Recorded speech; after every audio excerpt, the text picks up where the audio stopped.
Hello，你好，我好，大家好，我係 L1 師傅，恭喜發財啊！L1 要講嘅係屬豬嘅馬年入邊好一係唔好。事實佢今年入邊喺一年之中入邊嚟講，做事情嘅方面要多姿多彩啊！千祈就唔好聽人哋講咁多嘢，唔好計較人哋。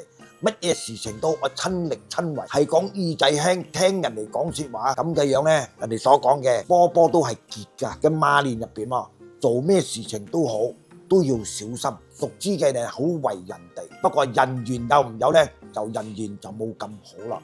人緣點解冇咁好？所以就係睇你講説話嗰方面啦。屬豬嘅人好唔好投資嘢嘅方面呢，都係一樣要守。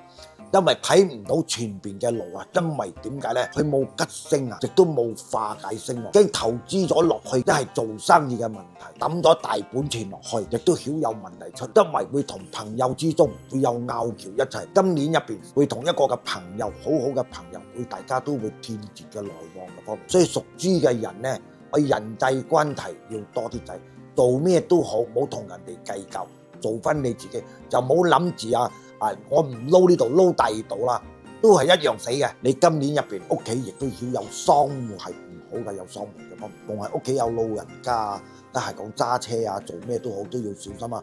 要有血光之災，千祈唔好擔保人哋錢財嘅方面啦。擔保人哋錢財嘅方面，到尾嘅自己就孭鑊啦。呢個鑊咧就唔係細嘅鑊嚟嘅，係大鑊一齊啦。感情線嘅方面咧，好唔好咧？唔係冇感情線，亦都有感情線嘅喎。有捨淨有得，冇捨冇得嘅方面，但係睇你自己捨唔捨得。今年入邊咧，屬豬嘅人咧，即係講一半一半。講係講真係有嘅貴人出嚟，你嘅貴人係屬咩㗎？一個屬羊嘅，同埋一個屬兔仔嘅，係你嘅貴人。屬豬嘅今年入邊嘅幸運色喎，係一個紅色、黃色同埋一個藍色喎。佢嘅幸運嘅號碼咧係乜嘢號碼？3同埋6係佢嘅幸運嘅號碼啦。做咩都好，明白冇？